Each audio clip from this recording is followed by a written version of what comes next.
Alors bonsoir à tous. Juste pour faire un petit point rapide sur l'évolution des prix. Et bien tout simplement le graphique que je vous avais proposé ce week-end eh bien était celui-ci. Donc on était arrivé à une vague 1 verte, 2 vertes entre parenthèses, une vague 1, 2, 3 et 4 vertes. J'attendais une réaction soit sur le bas de canal ici ou sur une de ces zones ci. Ce qui s'est produit, c'est que le marché a fait une petite réaction, a chuté, a fait une petite réaction sur cette zone, est venu en contact du canal et est venu rechercher la zone des 21 700. Suite à cela, donc vous voyez, on est ici autour des 21 700. Suite à cela, j'ai modifié mon décompte comme ceci. Donc la succession de vagues 1, 2, 3 et 4 vertes. Je les ai labellisés une noire, deux noires, une rouge, deux rouges. Pourquoi? Eh bien tout simplement parce que vous voyez ici la succession des canaux. Eh bien on rentre dans une baisse de type parabolique. Ce qui montre que cette portion-ci est enfin une portion de vague 3 avec une signature fortement baissière et impulsive de vague 3. Donc ici, on travaille actuellement à la vague 3 rouge et vous avez donc le complément de tous mes niveaux d'extension Fibo. Le prochain niveau important pour moi, ce sont les 21 300. Donc ici vous voyez qu'on a déjà cassé le bas de canal formé par la vague 1-2. Donc je prends le sommet de la 2 noire, je le projette sur le sommet de la 2 rouge et je fais la parallèle ici sur la 1 rouge. Ça vous donne le canal et en Elliott, dans la théorie des canaux, et bien tout simplement une fois que l'on casse ce canal là, et bien ça confirme que la vague 3 est très certainement en cours de formation. Ce qui est le cas ici. Bon, maintenant c'est pas cassé de manière très forte, donc c'est à confirmer demain, tout simplement. Donc vous voyez ici que j'ai tracé en violet le canal baissier dans lequel sont repris les prix actuellement et donc le travail de la vague 3 rouge. Lorsque ce canal sera cassé, eh bien cela voudra dire que la 3 rouge aura trouvé son point bas et que l'on corrige à ce moment là pour former la vague 4 rouge. Ce qui signifie qu'il faudra donc se préparer à rechercher des niveaux short à ce moment là. Quels pourraient être ces niveaux? Et bien ça dépendra de la profondeur à laquelle la vague 3 rouge se terminera. Le premier candidat c'est celui-ci, ce sont les 21 300 et ensuite on va dire les 21 000, 20 950. Donc par exemple ici on a l'extension Fibo autour des 21 500, chiffre rond 123,6. On peut très bien descendre là, casser le canal, avoir une réaction, venir buter sur, donc faire le pullback sur le bas de canal rouge ou même venir retester ces niveaux-ci avec le haut de canal baissier violet et repartir ensuite pour terminer la vague 3 rouge et ensuite recorriger la vague 4.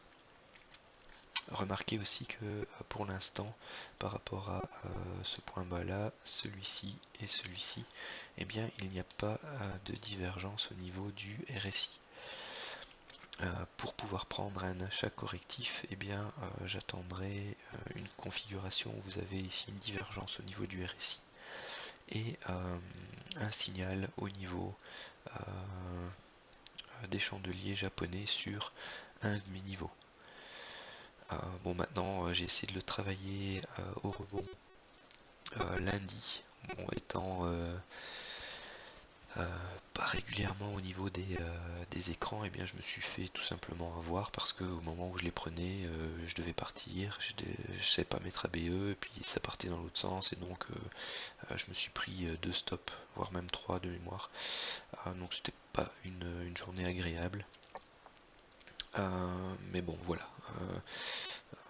Un autre conseil, parfois difficile à mettre en pratique, c'est de ne pas trader quand on ne sait pas être devant les écrans et être concentré sur son trading.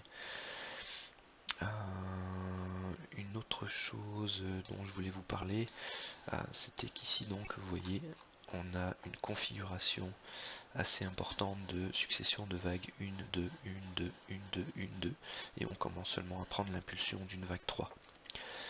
Cela signifie qu'une fois que l'impulsion de la vague 3 rouge sera terminée, eh bien, nous aurons fait la vague la plus impulsive du cycle baissier.